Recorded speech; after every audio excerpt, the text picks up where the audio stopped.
Hello and welcome to the Celtic State of Mind Thursday Bulletin. I'm joined by Jerry Taylor and Stephen from Celts Down Under. We've got two guests with us on today and we've got a lot to cover. It's the transfer window. It's, as I said yesterday, it's silly season, as they call it in the Formula One. And some of the rumours that have been flying about recently are silly, to put it lightly. We were covering the Kieran Tierney talks yesterday, and then last week it was Wilfred Ndidi. So there's a lot of these big name players getting thrown around linked with Celtic. It's the transfer window. It's what you can come to expect. But the first topic I want to cover really is nothing to do with the transfer window. I want to start with our planned tour in July of Asia. It's sort of been thrown into a bit of question because Wolves have pulled out of the match. We were due to play them on the 26th of July at Suwon Stadium. Wolves have pulled out of it due to financial and logistical obligations, which it's a bit confusing for Celtic. Celtic need to see how they tackle the next few games. That's the game in Korea out the window, but we've still got the two games in Japan to play against Yokohama F. Marinos and Gamba Osaka. First of all, Jerry, we all watched the Australian tour. We thought it was entertaining. We thought it was good to see some good crowds come out to see the players. It was good to see the players just going around and doing all the sort of press events and the fan events around Australia as well. They were doing events. I think it was JD Sport over there.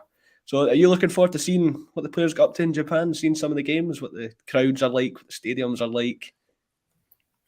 Yeah, it's always good. It's always nice to see the new different stadiums, different players, and it's all about the brand, isn't it? Getting the brand out there. I think Celtic's always been really good at that, is getting the name out there, travelling around. So it's exciting. Have we pulled out? Mine was lagging a bit there. Did you say that Celtic's now pulled out the? Celtic are still going to do the tour of Japan. It's just Wolves are pulled out of the one game we had in Korea, so we're not going to play them there. No worries. All right. No, it's always exciting. Like I said yesterday, I love that we've been exploring the Asian market again and basically just pushing the name of Celtic out there. So it's always exciting. Yeah, Michael Ross coming in and from as Roma have pulled out as well. I think they were due to play. I don't know if they were due to play a game in Korea or Japan. That's another team pulling out. We'll need to see what happens with Celtic in the next sort of few days. Celtic haven't put out a statement, I don't think, or at least not that I've seen. But that's the thing I like about these pre-season tournaments. First of all, as Jenny mentioned, it's all about getting the branding out there. When there's a break in play, when Celtic aren't going to be playing games, get across and push the brand out, because it's something Celtic haven't really had the chance to do over the last sort of decade, because we've had these Champions League qualifiers to play and we've had to be ready and in full fitness for them. So there's no chance to do a tour of Japan or a tour of Australia or things like that. But well, I want to focus on which players could perhaps make an impact in the pre-season. Stephen, is there any players, perhaps a fringe player or one of the younger players that you would sort of be keeping an eye out for during pre-season? I think someone like Ben Summers or a Rocco Vata could be someone you could look at. See how Brendan Rodgers would factor them into the team, because we've gone on for ages about how Celtic haven't really been the best at developing players from the youth academy. As about, do you think these games might be something to watch out for? See how they would fit into Rodgers' system? Yeah, I definitely think the young players, particularly the ones you mentioned, Vata and Summers, have got a big part to play pre-season, because that's when the decision will be made about whether they're going to be with the first team squad this year or whether they might potentially go out on loan. I might add Adam Montgomery and Mikey Johnson into that as well. Mikey coming back from loan, so it's got this is their opportunity for game time, and with a new manager there, a new eye to catch. It'll be up to them to try and perform in these pre-season friendlies and show the new manager, show the coaching team that they've got something to offer this season. The club's been linked with a load of wide players, so you have to think that Vata and Summers are going to be struggling for game time this year unless they come flying out the traps, and Mikey Johnson too. They're going to have to show something exceptional pre-season to be part of the plans this year. But I think with Brendan Rodgers here, they've got the ideal man to develop young talent, as he showed for his first spell at the club. So I think that's very positive for them. But yeah, they will have to perform. My sort of problem with Mikey Johnson, I don't really think there's a future for him, and it's not really down to his own fault. It's just been there's weaknesses in his game, such as an indecisiveness in attack. He gets caught in two minds too often. He doesn't really know what to do, and he's not really had a chance to weed that out of his game or get rid of those weaknesses because he's always injured. The only way he can sort of get a stronger mind when you're in the attack is by playing more games and being in those situations more often, which he hasn't really had the chance to do. And from what I've heard from the loan spell at Victoria, I'm not even going to try and pronounce the second part of their name. It's just been sort of more the same as what it was at Celtic. But you've got to hope that we all want the players from Youth Academy to do well, particularly because we've got a homegrown quota to fit for the Champions League as well. So you would think guys like Vata, guys like Summers, they would get more game time to try and fit that quota. That would be my hope.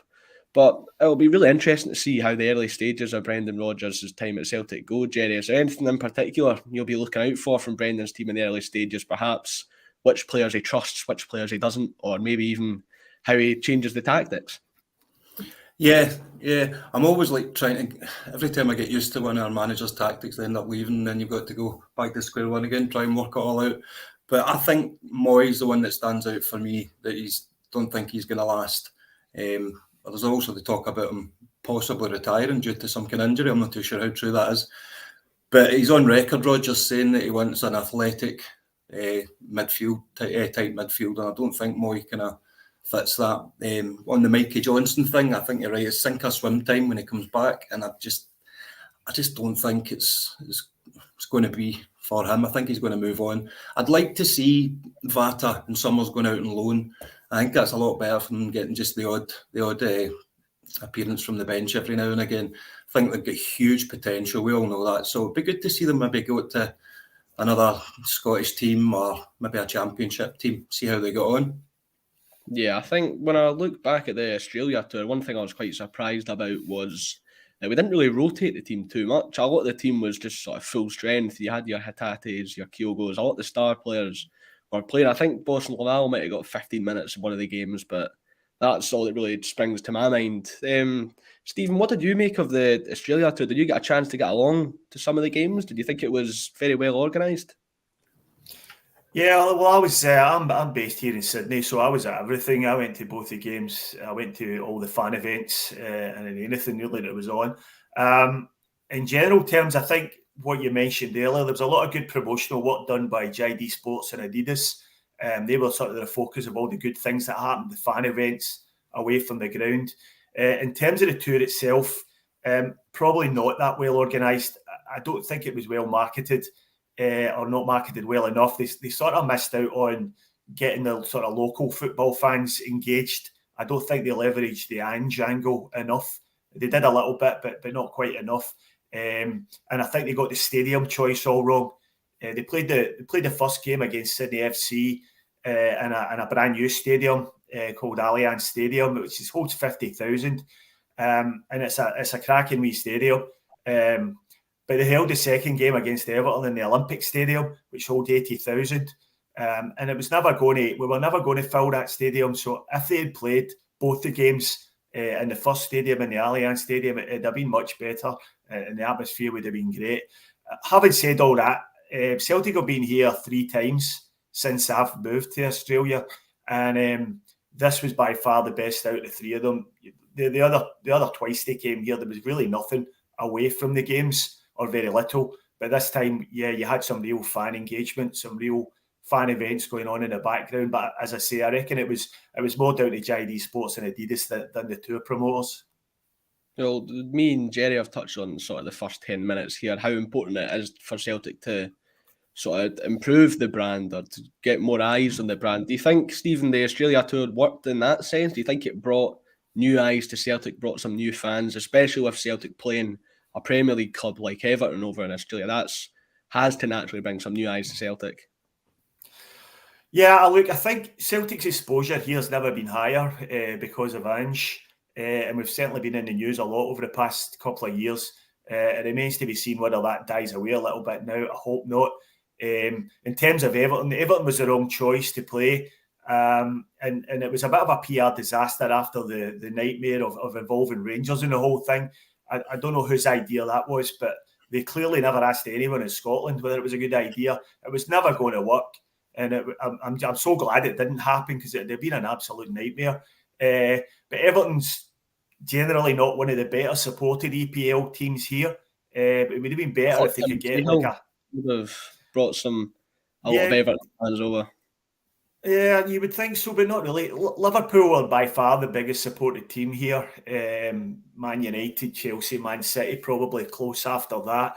They could have brought a team from maybe one of the sort of Greek team, Italian team, maybe a Croatian team, and the sort of local ethnic populations would have came out in numbers to see that. But they were scrambling around after Rangers pulled out, and I think Everton was all they could get, and it wasn't the right choice, and it could have been much better. But having said all that, it was brilliant to see them here. It was great, a great experience, and the city was bouncing for a whole weekend with Celtic fans everywhere. Yeah, I think it would have been interesting to see when Celtic went to Japan and Korea if they could have played one of those bigger teams. I'm certain, as Michael Ross mentioned in the comments, Roma pulled out. We weren't going to be playing them anyway, I don't think. But teams like Manchester City, Bayern Munich, Barcelona have all went over to Asia this summer, and Celtic haven't had the chance to play any of them. So you would think if Celtic were playing in Japan and another country where we don't have as many fans, putting us against one of the world's greatest teams would naturally get more fans watching Celtic. But we are going to be playing some of the local teams over there. But before the Asia tour, it's not until July, I think around the 20th, will be when the games start to get kicked off. Jay, do you think there'll be any more transfer activity, players coming in or going out the door? Do you think any bigger Celtic players could go out the door this summer? Well, I genuinely think we're going to lose Kyogo. I really do think so. I know some of his sound bites have been really good, saying he wants to concentrate in the Champions League, but he's also been quoted saying no comment recently. I just want to focus on the now.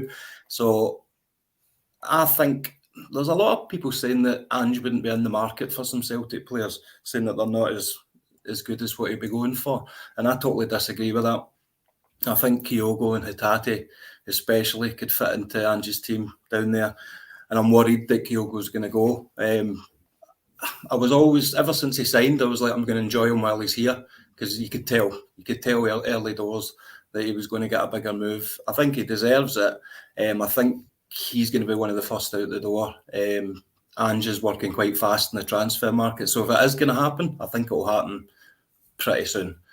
I'm hoping not. I don't want him to go, but I've kind of resigned myself that we're going to lose him. But I'm still excited to see what Brendan Rodgers does with O. I've been quite vocal about it in the past on here that he's one of my favourite players, and I think Brendan Rodgers likes that type of big, strong striker as well. So it'll be interesting to see how he goes. But yeah, unfortunately, I'm resigned to losing Kyogo. I think it's natural when players are performing at like such a high level that the Sharks are going to start to circle, because they know they can undervalue the players in the Scottish League as well. So they know they could potentially get a top player from our league for a pretty minimal fee. Jerry coming in here. Jota will be away. He asked for a transfer weeks ago. Kyogo is going nowhere though.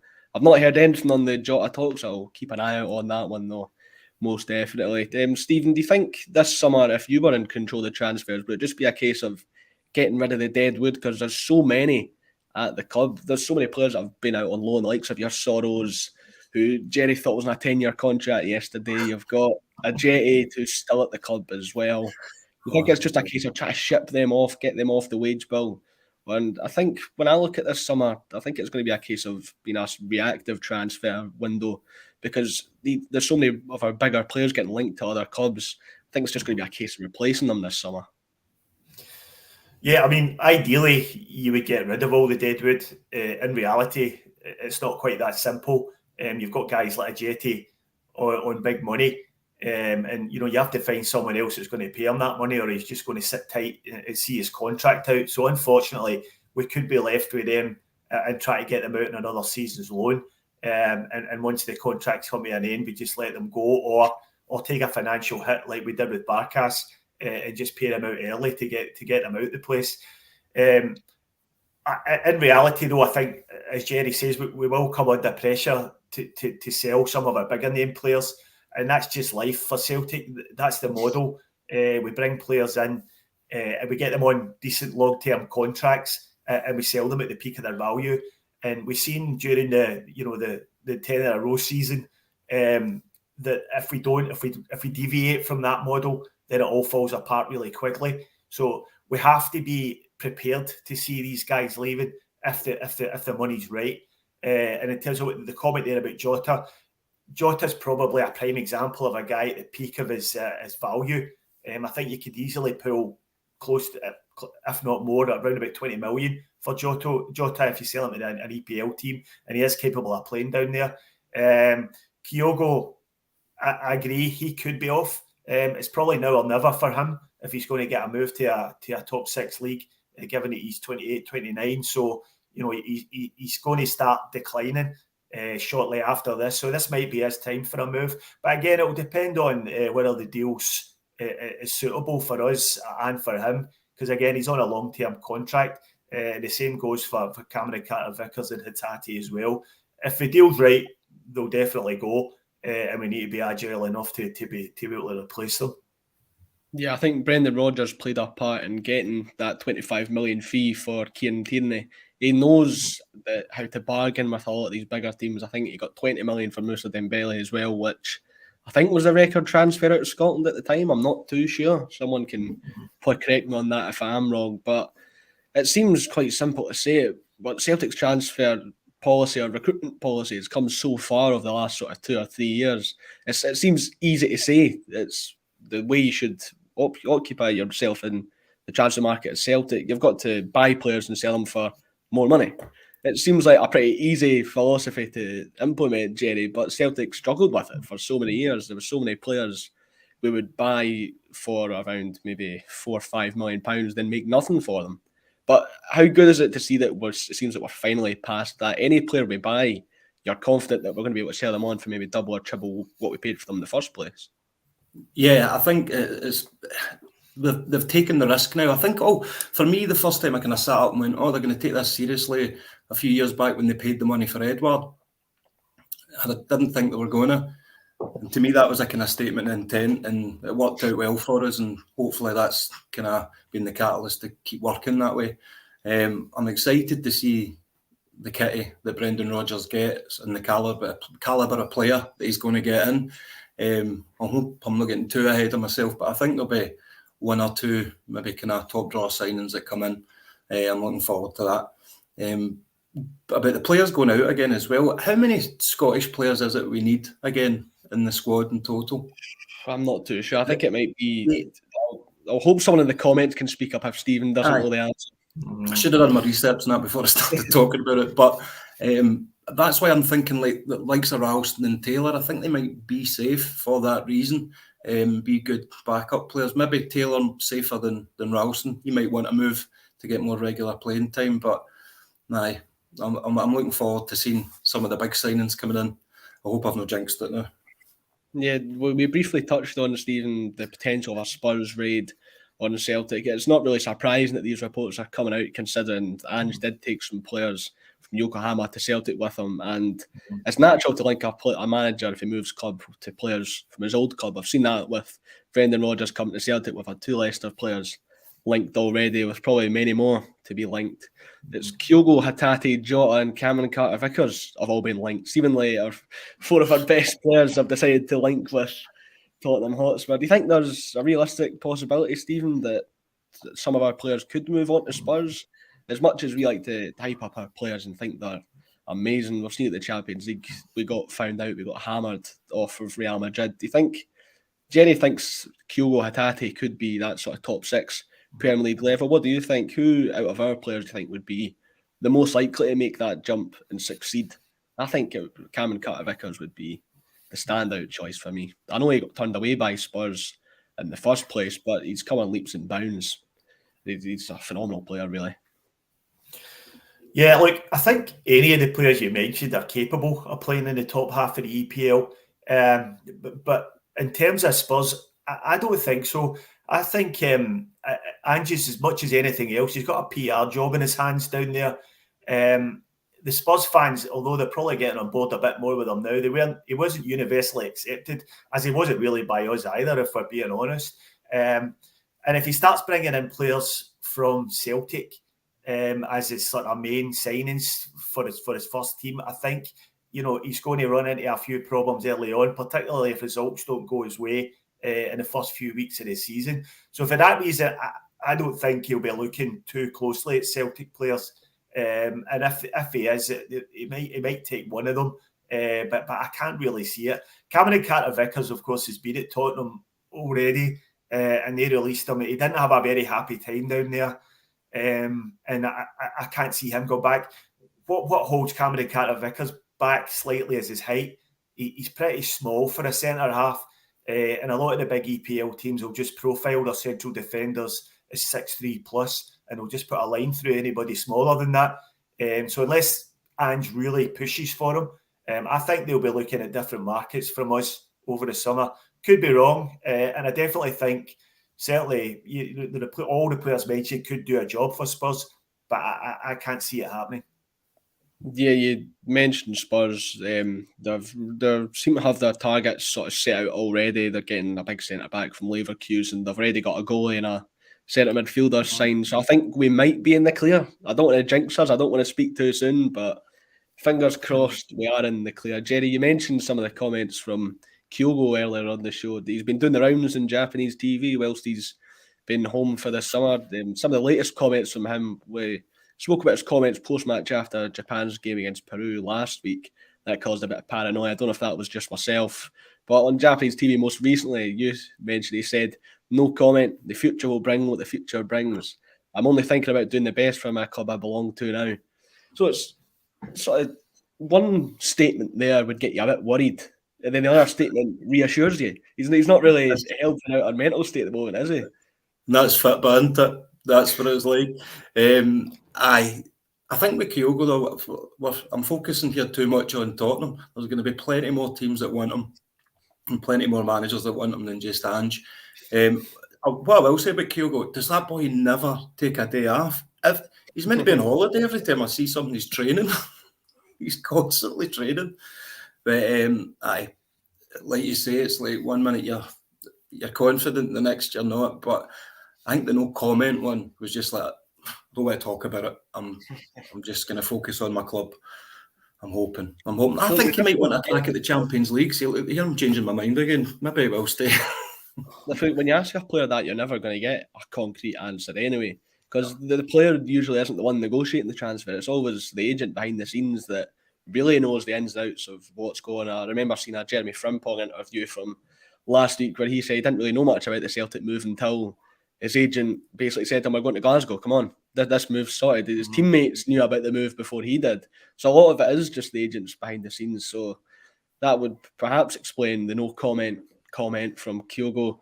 But Stephen, you mentioned Kyogo is at a bit of a crossroads. I spoke on that on the Acsom blog last night. I mentioned a couple of players who are at a crossroads. I want to get to those a bit later in the show. But he's got a big decision to make. As you mentioned, 28 years old. If he wants to make that big move, it probably needs to be now. His value isn't going to be any higher at Celtic than it is now. He's got two decisions to make: either jump and get that big move he's looking for. His agent is based over in Austria, Germany, around about there. A lot of dealings with the Bundesliga, which is a league I think Kyogo would do really well in his movement. His pace would catch a lot of those defenders off guard. But on the other side of the coin, you could look at the fact that he could really build up a legend for himself at Celtic if he hasn't done that already. He could really cement himself as one of the greats, which as Celtic fans, we all like to think that will be in a player's mind. That'll be the first thing. But when Kyogo came to Europe, you've got to think his ambition wouldn't have been to stay at Celtic for the rest of his career. It probably would have been to push on in Europe, wouldn't it? Yeah, without a doubt. I mean, it all depends on what clubs come in for him. If a top six EPL club comes in for him, then he'll push for the move as much as he can. The same as if one of the top few teams in the Bundesliga comes in for him, he'll push for that move as well. But if it's Burnley who have been linked with him this week, I mean, geez, if you've ever been to Burnley, surely to God he doesn't want to go there. So if that's the choices between going to Burnley instead at Celtic for a crack at the Champions League, then I really hope he would stay with us and cement his place in Celtic history. As you say, he could make himself a real name there and get another crack at the Champions League, because he didn't really perform to the highest level in last year's Champions League. So he might feel as if he's got a little bit of unfinished business there. He does genuinely seem as if he's got an affinity with the club. He really seems to love playing here. He's always plays with a smile on his face, and hopefully that will come into it. But if the correct move presents itself, then we just need to cash in and try and find a replacement. And hopefully the club's in a good place to get a replacement, to go to the correct markets and scout an appropriate replacement. Yeah, it seems the latest news on the sort of Kyogo Burnley links is Burnley were only wanting to pay around £16 million for Kyogo. Celtic want £25 million, so that's priced Burnley out. They feel like they could probably get better value or a younger player elsewhere, which, thank you, Burnley. I hope they stick to that. Don't come out and try and sign our best player. I spoke about on the blog last night, Liel Abada. He's a player who I think is in a very strange situation at Celtic at the moment, especially the last sort of 6 months. It all comes with a change of agent for me, Jerry. He'd switch his agent to the same one that Josip Juranovic has. In January, the rumours start to come out that Ajax are interested, Premier League clubs are interested, Crystal Palace. And then I think it was the Israel manager came out and said that Abada's rejected a Celtic contract because he wants to move on. He's not getting enough game time at Celtic. And I think it's a similar situation to what Joris Giakoumakis was in his final few months at Celtic, where he wanted to leave. He's pushed the boat out to leave the club. So he's basically been exiled, not had as many minutes, because Abada, his performances didn't dip. I don't think his performance levels dropped off. He's still one of our best players, but he was always on the bench. Is that due to Ange's sort of love for Dyson Maeda, or is it more of a send a message to Abada, a bit like what we saw with Joris Giakoumakis? Or am I just being a bit conspiracy-minded here? No, I think you're right. You've seen the way he was with Juranovic, Giakoumakis. We'd heard the rumours that they were wanting either a better contract or a move, and like that, they were done. I think Juranovic was during the World Cup, wasn't it? Yeah. And he came back, and then I think he played him at left back in the first game. Yeah, it was an absolutely horrendous game. And then that was it. We never saw him. He was gone. I think Ange likes to make statements. He likes to know the players to know that he's in control. He's big on, if you don't want to be at the club, I'm not going to fight to keep you here. Beat it. I don't know if this is a conspiracy, but I've heard that the Giakoumakis, he actually did a U-turn, kind of went back to Ange and says, I'm sorry, I don't want to move. And Ange said, tough. I think I heard something similar. Did you hear that as well? Yeah, I heard something similar. Who knows, conspiracies, eh? But I said yesterday, I love Abada. I think he can be a huge player for us and get a huge move eventually in the future. And like you say, even though when he was coming off the bench, his performances didn't dip. I think, did he not play every single game last season? I think he had the most appearances of any player in the team. Not the most starts, but the most appearances. Yeah. I mean, his stats speak for themselves. Young player of the year. No, I really want to keep him. And hopefully Brendan Rodgers has got that effect. You know, that he can come in and say, look, fresh slate, I'm going to use you a lot more. Who knows? But will Brendan Rodgers give those promises and assurances? We don't know. I really hope he stays. Fans in the comments have been weighing in. Daniel Brown, Abada should have been given more games. Paul Andrew Martin, Abada can leave. It won't affect the side in a negative way. He isn't one of our best. We've got 600 of you tuning in here, just about to hit the half-hour mark of the show. Be sure to press the like button if you are enjoying. Stephen, we've seen some of the commenters weighing in on Abada's situation. Myself and Jerry have had ours say, where do you see Abada standing at Celtic? Are you in the same sort of boat as Paul in the comments, where you wouldn't be as annoyed, or the team wouldn't be as affected if Abada was to move on this summer? Me and Jerry both think he's a phenomenal player. Where would you be standing if Abada were to move on? Do you think Brendan should be pushing the boat out to try and keep him here? Well, I think you know, I agree with both what you're both saying. He's a very good player, and I think he's got a high ceiling. But if his agent is agitating in the background for a move, then you know we can't stand in his way unless he's fully committed to staying and fighting for his place. Then you know we should be selling him, because another one we can get good money for. And I do agree with that comment there. You know, it's a position we would be able to fill without any problem. Although I do agree he's got a high ceiling. The fact that we're being linked with so many wide players, especially on the right-hand side, seems to suggest to me that he's got one foot out the door already. And I think the club probably know that. And are prepared to listen to offers for him. Like if he stayed, I'd be delighted. If he stayed, you know, muscled down, and got to work with Brendan Rodgers for 6 months, at least till the January transfer window, and see if he can get a bit of form out of him as he has with players in the past, then I'll be quite happy with that. But if his agent's agitating in the background, we can't keep him. We need to sell him. Yeah, Joseph's in agreement here. His agent is pushing this, in my opinion. But it seems like Celtic are already planning the replacement. Yang Hyun-jun has been the player linked, the right winger. We saw Celtic acting the same way when Josip Juranovic started to get linked the way we signed Alistair Johnson about halfway through the World Cup. No, Juranovic is still there and he finds out we've got his replacement before he's even out the door, which I can imagine would have been a bit of a shock to the system for Juranovic, but not enough for him to lose to Brazil. He hang in there. I think it was a man of the match performance as well there in the World Cup. We're talking about players at a crossroads. We mentioned Kyogo. Me and Jerry touched on Stephen Welsh yesterday. I'll get your comments on that, Stephen, in just a bit. The one player I want to touch on is David Turnbull, because I think he could have a new lease of life under Brendan Rodgers. We've been talking a lot about number 10 position. If Haksabanovic could do a job there, I think David Turnbull could be the player to perform. I think he played that sort of position when he was at Motherwell, which I think he got 16 goals the season where we tried to sign him in the first time from that position. We know he likes to take a shot from range as well, not like Ryan Christie where most of them shoot over the crossbar. It is more often than not will go in the back of the net. He's quite a good finisher. Do you think David Turnbull could have a future at Celtic through the middle, Jerry, in that number 10 role? Or do you think, I mentioned his own ambitions in the past in the podcast, do you think he will be looking at the Scotland national team and thinking, I'm not really going to get into the Celtic team here? A move away could be best for me. Yeah, another one for me, like, you forget how excited you get about him because he kind of fades away into the background and then he comes back again. You're like, oh, aye. I don't know anymore when it comes to Turnbull. I'd love to see him getting a run of games.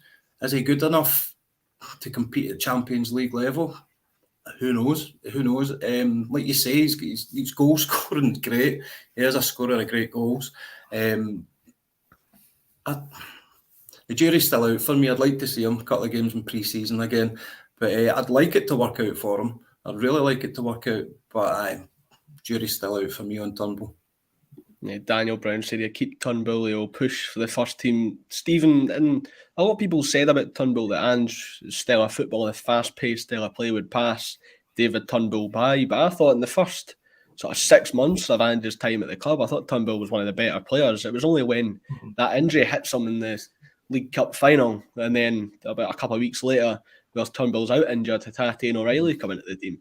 So that's Turnbull slipping down the pecking order without doing anything wrong. It's just a matter of circumstance. He's never been able to regain his place in the team since then. Do you think, as I mentioned, if he wants to, do you think a move abroad could maybe work for him if he's looking to try and push into this Scotland team? The national team is flourishing at the moment. Everybody from Scotland would want to be a part of that. You got to think Turnbull would have the same ambitions. It's just a question of whether it's Celtic that's the team to do it or not. Yeah, I think Turnbull's been a bit of a victim of circumstance, really. As you said, his injury came at a really bad time, and he suffered for the fact that Ange didn't really use a number 10 in his system, and I think that's Turnbull's best position. Whether or not Rodgers can get the best out of him, he did get the best out of Rogic, who had a similar sort of lack of pace about him. He really liked Rogic and he played a big part in some of Brendan Rodgers' team. So there is a possibility there. But one other thing to take into account with Turnbull is I think he's coming into the last year of his contract, or is it the second last year? I think he's coming towards the end of his contract anyway. So I think we need to make a decision on him now. I think we either sell him or he re-signs. And so it's a question of him whether he wants to hang around, fight for his place, or whether we take the money for him just now. I think he's still at a level where he could get a good move, maybe to a top-level championship team in England, or maybe at the lower end of the Premier League. Yeah, and I think, even if we wait to the January transfer window, there'll be enough teams in England struggling at the bottom of the league who are desperate for players who might take a punt on David Turnbull. But I think, I'd be quite happy to see him if he re-signs. But as long as I can't see him being a first-team starter straight away. And that's one position I would like to see the club strengthening. A really good and European class number 10. And that would push him down the pecking order a bit. So it's really up to him. But, I can see him moving on, to be honest. Yeah, Pat Cattigan jumping in here. Up till his injury, Turnbull carried the midfield under Ange.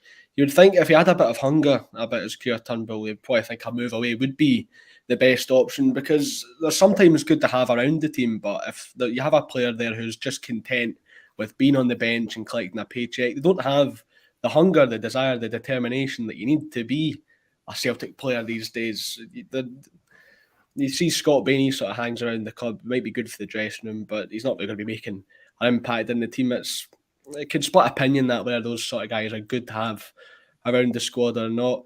But Stephen, another one of the players you could consider that is Stephen Welsh, as I mentioned earlier, linked with moves to Hellas, Verona and Bologna in the Italian league. I think it's been a natural progression recently for a lot of the top defenders from the Scottish Premiership to go over to Italy and then succeed. You think Aaron Hickey and Josh Doig. I think Doig's been rumoured with Inter Milan in the last sort of week. You consider Celtic fans were turning their nose up at him when he was at Hibs, and now you could have a move to Inter Milan on the cards. I've always commented on the podcast about the snobbiness of Celtic fans when it comes to getting players from other Scottish teams. But that's a topic for another day. I'll focus on Stephen Welsh. Do you think he could be in a similar boat to Turnbull, where his own ambitions should drive him away? Yeah, I think they probably will. I feel a bit sorry for Stephen Welsh. So I think towards the end of last season, I think he was due a run in the team, to be honest. I mean, Kobayashi got a shot at centre half after Kamina Carter-Vickers went under the knife. Tomoki Iwata got a go at centre half, and neither of the two of them really pulled up any trees. So I think Stephen Welsh deserved a game there. Now, I'm not sure if he was carrying an injury or something towards the end of the season, but I think he was really unfortunate not to get a run there, because I certainly think the goal we lost at Ibrox when John Souttar out-muscled Kobayashi, I don't think Stephen Welsh gets out-muscled like that in that position. So I think he was a little bit unfortunate, but I think his time's probably came and went at Celtic. I think it's time, probably is time for him to move on. But that leaves us, I think that leaves us needing another centre half. And I hope we're in the market for one if that eventuates. Yeah, you would hope that we would be in the market for a centre back. I think even just to upgrade on the positions we have already at centre back, I've been harking on about that in the podcast for the last sort of week and a bit. But we're looking very close to signing Marco Tillio, Stephen, from Melbourne City. It looks like it could be a record sale for the A-League, £1.5 million. Can you give us a bit more information on Marco Tillio, Stephen? Can you tell me if I'm pronouncing his name right, first of all? Yeah, no, that's good enough. That's fine. So he actually did a scouting report on Marco Tillio for the podcast for Celtic Down Under. I can share it with you if you want, but we ran through it on the podcast. I'll run through it with you just now. So he's 21 years old. He plays on the left and the right, but he's left-footed. So he predominantly plays on the right, so he comes inside a lot. Very good technical dribbler, and he's always direct, and he loves to get into the box. Very high-energy player. So he's a local boy here in Sydney. He graduated through the Sydney FC Academy. He won the Golden Boot in the Youth League here, scoring 11 goals, including 2 goals in the final against Melbourne Victory. He made his professional debut for Sydney FC in the AFC Champions League, which is the Asian version of the UEFA Champions League, against Kawasaki Frontale. His A-League debut came in 2019-20 season, and he scored in his debut. September 2020, he got a move to Melbourne City. So Melbourne City, as you'll know, are part of the City Group, and they are like the richest team in Australia. I'm not going to say the best because they get thumped in the grand final this year, but they certainly are the best to attract the best players. And he's been a mainstay in their team throughout the time he's been there. He went to the World Cup with the Socceroos, but didn't make any appearances. He really went as injury cover there, and he's been a standout this season for Melbourne City in the A-League. So this is one I'm really quite excited about. I think he's the sort of type of player that we really should be targeting. And for the transfer fee being mentioned, then I think it's really a no-brainer. And I think he'll come in and do a job. Yeah, it seems like it fits what Celtic have been doing the last sort of 2 years, getting players for around that summer sort of fee. I think we got Hatate and Maeda for around about that same price. Michael 89's come in here. Holm and Tillio seem more like development signings to me. Would you agree with that, Stephen? Do you think there's a place? Where would you say Tillio's stands amongst that first team? Is he better than an Abada? Is he level on quality with a Maeda? Where would you say he sort of stands? Look, I'd put him at the moment on a level with Abada. I think certainly when Abada first came to the club, he's at that level. Obviously, he'll need some time to fit into the systems, but I think he's definitely a first team player. He's not getting the development squad. I think you'll be surprised with how good he actually is. The A-League here, it's not a bad standard of league. I think out with Celtic and Rangers, I think it's probably a similar or slightly better than the rest of the SPFL. So, if you stand out in the league here, which he has definitely, I think you will be a first team player for Celtic. Not a first team, not a first pick or anything, but he'll be in and around the first team squad as soon as he goes, I think. Yeah, you would think when you were assessing the Celtic squad at the start of the transfer window, signing someone for the wings, Jerry, would have been one of the positions that you would have named. Are you happy to see Celtic getting not one, but perhaps two wingers with Yang Hyun-jun potentially joining the team? Might not be till January, but it's good to see the club in the market for a winger. Yeah, everyone gets excited by a good winger coming into the club, and if we're going for a couple, then that just shows the ambition. You need competition for places. I'm spitting everybody. You need competition for places, and I'm not going to get carried away, but I love this Tillio already. He looks like a real player. He looks like a bit of aggression about him as well, if I'm right in saying. Yeah, he's the type of player that gets the fans off their seats. He loves a dribble. He loves to take men on, and he loves getting into the box. So he's a typical Celtic type winger. He loves to go past people, and he can also play centrally and on the left as well. So he's very versatile for that point of view. And that's the sort of profile we've been looking at over the past few years with Jota being able to go left or right. So he'll fit right into that side of things as well. Would you say he's more similar to if you look at the Celtic wingers of the last maybe 10 years, which player would you say he sort of has the most similar profile to? Would it be a Jota? I think Jota's probably a level above where he is at the moment. That's not to say he couldn't reach the level of Jota. I would have compared him really to Abada, to be honest, when he first came into the team. Probably with a little bit of a better dribble on him than Abada, although Abada's probably got a slightly better goal scoring record. So I think he's probably got potential to be better than Abada, but he's not quite there yet, and we need to give him a bit of time. So yeah, I'm very hopeful that he's going to make an impact this year. Hopefully he can be one of the players that can help us drive on in Europe. We've been talking about transfer budgets and players we can sign to improve the team for Europe. Stephen, Brendan Rodgers mentioned that in his press conference that the team needs a bit more steel in midfield for Europe. He emphasised the fact that he wants to make progress in Europe over the last sort of few weeks. In his exclusive interview on Thursday, that was one of the main points that he honed in on. I mentioned a few weeks ago, I think it was with John and Patrick, we were talking about this, whether Celtic could go more pragmatic and more defensive in Celtic.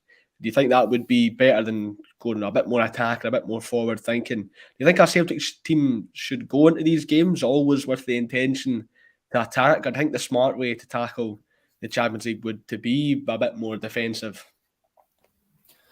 Look, I don't think it's a question of being defensive. If you go and set out two banks of five, over in the Bernabeu or the Nou Camp, you're going to get battered, and it's only a matter of time.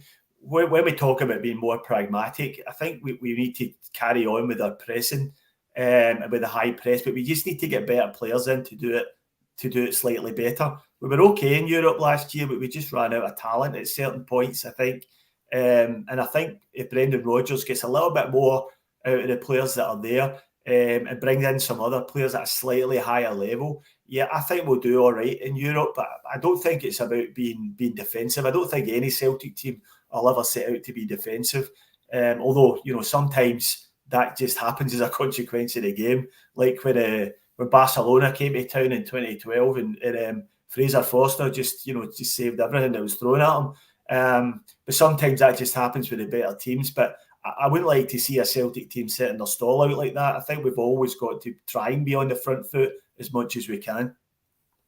Do you think, Jerry, it's the Celtic way of playing football, playing full out, 3-floor attacking football? That's the Celtic way, isn't it? You think we can take down some of the biggest teams in Europe by playing that style of football? See, if you'd asked me before the Champions League last season, I would have said no. I would have wanted to be a bit more defensive, but we went at it and we rattled Real Madrid for a bit because they weren't used to teams going at them. And I think the Champions League, I've said this before, it was like a competition of missed chances for us. It's not that we didn't have the chances to get some results out of those games, some silly mistakes and missed chances. Did we not have like one of the highest chance stats? Yeah, What was it?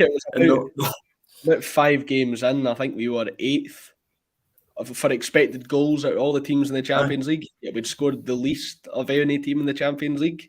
It sums up Celtic in Europe. It's all about the fine margins. When it's going forward, we'll miss a big chance, we'll miss a tap in, we'll hit the post, whatever. And then at the other end of the field, any small mistake we make, it's going to be punished by these better teams. You don't get away with making the same mistakes you can make in Scottish football as you can in European football. And as Brendan mentioned, perhaps a bit more steel might be what we need, Jerry. Do you think Tomoki Iwata could be the man to do that? Or do you think we need someone a bit like a Victor Wanyama? We've not had a similar sort of mould of player to Wanyama since the Kenyan left the club. Do you think we could use someone of a similar mould to that? Oh, Big Vic, what a player. Some great memories as well. I think every season since he's left, every transfer window, I've thought, wonder if he could still do it for us. I think we do need someone like that big, athletic, strong type. Iwata, I think he's a great player. I mean, Ange saw something in him. I just don't know if he's at the proper run yet. He's had other players in front of him. He's come in. You can't judge him going into centre back. You just can't. I was excited about him. So let's see how he does early pre-season. Some players might play better in Europe, getting a little bit more time than they would in the league on the ball. So who knows? Who knows? He could be the guy for us. Yeah, Liam Carrigan's been had big praise for Tomoki Iwata. He thinks he's got a big future at Celtic. Northampton, Tim, still say the players like Ange down in Europe. When you look at all the chances we missed, I think Dias Maeda was a big culprit. I think it's the Leipzig at home game that really sticks out to me as one of his sort of worst games. Got to win matches in Europe. It doesn't matter how you do it. I think once Celtic get over that mental block, Stephen, because I think it is a mental block in Europe. Well, when we concede 1 goal, we always concede 2 or 3. We always concede them sort of in bursts. Do you think it's just about once we get that win in Europe, do you think that will be able to lift the team to another level? Do you think it's just a win in the Champions League group stages that we need, or do you think it's about getting over that hurdle of winning a knockout game? Would you take dropping down to the Europa League and doing something like that in there? Yeah, look, I think it's definitely about mentality. It's always going to be difficult for Celtic in Europe because we play all our games, or the vast majority of our games in Scotland, on the front foot, and we press teams high. And if a team passes through a press or gets in behind us, we know there's a good chance that they're not going to score or we're going to be able to win the ball back. But when you're in Europe, if a team passes through your press, then they're in a goal and they're going to score 9 times out of 10. So bridging that gap in mentality from the Scottish League to the European tournaments is the challenge for any Celtic manager. And unfortunately, nobody's really managed to bridge that gap successfully since Gordon Strachan. So I think, it's always going to be difficult. But there is, if we get in there, as I say, if we sort of lift the quality, certainly through the spine of the team a little bit, and then I think we definitely get the chance to do something. I always want to see us in the Champions League. I know some people want to see us dropping down to the Europa League, having a right good run at that tournament. But I think the Champions League's where we belong and where we should be aiming for. And getting out the groups is probably not beyond us if the draw is favourable to us. So that's what I like to see us aiming for. A run in the Europa League would be a good second prize to take us into the new year. And we could go deep into that tournament. But, I'd really hope to see us aiming for a little bit higher than that. Stephen, when you look at the sort of Champions League group Celtic have had in recent memory, when you are sort of watching the draw. You look at the pots, you're thinking, I'd like this team from pot 1, I'd want this team from pot 2, so on and so forth. Are you looking for the glamour ties, or are you the sort of person that just wants the easiest run possible? You would want the group with a Sevilla, Salzburg, and whoever else, what you would consider a bit of an easier job, because I look at the groups we've had over the last sort of decade, and we don't have any luck. You'll get a Man City, Barcelona one year, you'll get PSG and Bayern Munich the next year. Are you looking for the glamour ties, or are you sort of looking for the easiest route possible? Well, there's two things for me. When I see the draw coming out, I think about the away trips for the troops at home, because I know we love a European away day, and I used to love one myself when I lived at home. But no, I would like to just draw the easiest team possible from each pot and have a right good go. I mean, there's not really any teams in the Champions League that are not glamorous, especially at home. You know, if we get any team at home at Celtic Park and fill the stadium, get the atmosphere going, then it's going to be a great night, whoever it is. So I would just like to give ourselves the best chance possible of qualifying from the group. And for that point of view, you're always looking for the easiest teams. Yeah, strange love the doctor wearing here. I always want the glamour games. You want to face the best of the best. That's how you develop. But we'll see if Celtic have developed in the Champions League this season, because we faced the Galacticos. We faced that Real Madrid team. So we'll see what sort of lessons we've learned from them to tackle in Europe next season. Jerry, are you the sort of person that looks for the glamour ties, or are you just looking for the easiest route possible? Would you rather Real Madrid, or would you rather Sevilla? I don't know why I'm targeting Sevilla. They just always seem to be in pot 1, always in the Europa League. I've got nothing against Sevilla. For years, I was always like, give us Real Madrid. And then we're playing Real Madrid, and I'm going, oh, careful what you wish for. You know, so I'll take the easy route if it's possible. But it's always good to have those big glamour ties. I think we went through a few years always getting this kind of so-called group of death. But I think one big team and then two kind of easier teams, I'd take that. But then again, if the glamour ties come, we'll take it as well. But it'd be nice to get an easier route. Yeah, we just need to get over that hurdle of winning a game, because a lot of the fans of the sort of bigger teams, your Real Madrid fans, your Man City fans or whatever, they'll be looking at the pots and they'll be saying, pot 4, the team I want is Celtic, because I know we'll beat Celtic. We want Celtic. Well, because that's how they look at these pots. We need to make ourselves a force in Europe again. We need to make Celtic Park a stadium that teams are scared to go to. They don't really want to go there. It's been so long since it was that fortress that it once was. And we have to be brutally honest when we're looking at the squad, Stephen, and looking at the improvements that we can make across the board. I think the defence is still where you want to be improving the team for Europe. It's quite easy to say when we're conceding so many goals against these bigger teams, but I think goalkeeper has cost us heavily in Europe last year, and I think a centre-back is two of the positions I'd be looking to improve. Stephen, would you agree with that? We seem to already be improving on the wing position. Is there any other sort of first-team players that you would look to upgrade on? Yeah, I agree with you. We definitely need a centre-back. One of the problems we had last year in the Champions League was we could never get Starfelt and CCV on the pitch at the same time. I think either one of them was injured or the other one.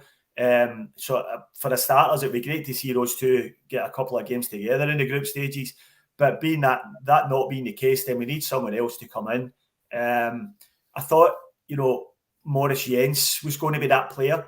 And I think I noticed he's got himself a move to the Bundesliga, to Wolfsburg this year. So I think that's maybe one that got away. Maurice Jens, I think he's a guy who can play at a higher level. But I definitely think we need to sign a centre-back. I would also like to see us sign a left-back as well. Maybe somebody a little bit more robust than Taylor or Bernabei. Because, Taylor didn't have a great time in the Champions League last year. He has improved since, so he might be up to the task this year. But I wouldn't like to be finding out the hard way that he's not. So I think left back's probably going to be a position we'll be looking for. A left-sided Alistair Johnson would be fantastic if we can find one. I thought with Taylor in the Champions League, I thought he showed a good bit of fight, but it's the lack of pace that got him caught out quite a few times. I think it might have just looked a bit better than Juranovic, because Juranovic had a Vinicius Junior running at him or a Christopher Nkunku running at him. He was very unlucky in that regard. Strange love the doctor coming in here. It's the Champions League. There are no easy teams, just teams with a high profile and dark horses just like ourselves. I'd love to consider Celtic a dark horse in the Champions League. Kaiser coming in here. A left back and a striker is what we need. I think you touched on left back there. I think we should give Kyogo another crack at the Champions League. I don't think we really need to upgrade on him. We've touched on the starting positions, Jerry. And across the team, do you think there's any positions where you could use a bit more depth just across the board? Do you think I'm in agreement with you. Wing, then we look to be bringing that and addressing that issue. Do you think there's anywhere else where we could be looking to get a bit more depth? Well, I agree with you on the centre-back position, because even if we do keep Carter Vickers, I'd still want another centre-back in, because look what happens when we lose him. We saw the results then. If we can keep him, get another centre-back in. If we lose him, we're going to need to get another two in, by the looks of things, in my opinion. We always seem to be strong in the midfield. So, do you know what? See if somebody said to me, I think I've said this before, might be repeating myself, but if somebody says, look, you've got Brendan Rodgers here, we're not going to buy a player this transfer window, we're going to see what he can do with this team, and we don't lose any players, I'd take that. Yeah, we've got Liam Devine coming in here. We're really not dealing with the goalkeeper thing. You've got to think the goalkeeper will be on Celtic's radar. You'd have to think, especially with some of the mistakes Joe Hart made last year. And even it's just been a curse with Celtic goalkeepers in recent years in Europe, Stephen. You think back, Craig Gordon, I think the game against Inter Milan sticks out a particular few clangers in that one. The only goalkeeper I don't think that was prone to a mistake was Fraser Forster. You can probably correct me if one jumps to mind there, but just an absolute Goliath shot stopper who can make the big save that will keep Celtic in the game, which I don't think Joe Hart is capable of. Yeah, all our big European results in the last few years have been really down to a fantastic performance by Fraser Forster. When you consider, the Barcelona game at home, consider Lazio away, it was all down to having a really good goalkeeper there. And I don't think you can't overestimate how important that is. And I think the data shows that last year we were probably, in terms of goals conceded from chances, we were really down at the bottom of all the teams in the Champions League. So if we can get a good goalkeeper, I think it's an absolute no-brainer. The question is who and how much you're going to have to pay for them, because they don't grow in trees. They're not easy to find, as we found to a cost in the past when we signed Barkas, who was supposed to be this good shot stopper, who was also good with the ball at his feet, but turned out to have chocolate hands. So it's not easy, but I certainly think the club will be in the market for a goalkeeper for sure. I think we've all got a favourite nickname for Barkas, whether it's hologram hands or polo hands. I've seen a lot surrounding the great goalkeeper. Jungle Lion, last time Rodgers was here, he tried to get Foden on loan. That could be a topic for another day on sort of big players that Celtic have missed out on. I remember Ronnie Dyer was manager. He wanted to bring Erling Haaland from Molde to Celtic. That is another missed opportunity. Barry Smith, the St. Pauli goalkeeper, is a good goalkeeper. I've seen a lot of talk about that St. Pauli goalkeeper. I'll need to have a little look at him. I might have something up on the blog over the next few days on that St. Pauli goalkeeper. One of the advantages of not having the Champions League qualifiers, Jerry, is with the automatic qualification, we don't need to play them. We can spend more time in the transfer window on debating over these signings. We can get stronger scout reports instead of having to rush these signings. Because so often when we had the qualifiers, either we would leave the business too late and we would end up having a really poor team to play these qualifiers, or you would get the deals done, but you've rushed them. You've not had the time to properly scout these players, and then you end up with poor teams and near beat on at centre-back. So would you like to see Celtic take their time this window, or do you think it's more about getting the business done for the start of the Scottish Premiership season? Yeah, I think when we had to qualify, it was more a case of the players that we did want were holding back to see whether or not we got into the Champions League. Yeah. So we would have to wait until like the last kick of the ball, basically. It's good, it's nice to have some breathing space to actually look forward to the draw, let the players come back to pre-season and just kind of ease themselves back into it. I think it's great now. I hated the qualifiers, absolutely. I mean, I was emotional wreck. You never knew if you were going to get through, and the ties to me were so tough. we get these random teams that we all know about. They end up getting pumped by Lincoln Red Imps at 1-0, things like that. Do you remember that? So yeah, we don't need to go through those hurdles, and I'm really looking forward to the draw and getting that excitement and hearing that tune again. Yeah, Liam wearing here, automatic qualification is huge. It means we don't need to deal with the nerves that we had in games like Cluj, Hapoel Beersheva, Ferencvaros. I'm sure I've brought up some PTSD from some of the commenters. That's our window up. Thank you, everybody, for joining us on today's Thursday broadcast. 700 of you sticking it through the hour with us. This will be my final day hosting. Paul John will be back tomorrow from Cancun, and it will be regular proceedings as usual. Once Paul returns, I will be back on my usual Tuesday show, though, with Liam and the rest of them. So thank you, everybody, for joining us. Be sure to press the like button if you have enjoyed the show. And we have tickets for our event with Gordon Strachan at the Barras Art and Design still available. It's tomorrow. You've only got a day left to get your tickets. I'm sure Gordon Strachan will have some good tales to tell. Thank you all for joining us, and we'll see you tomorrow.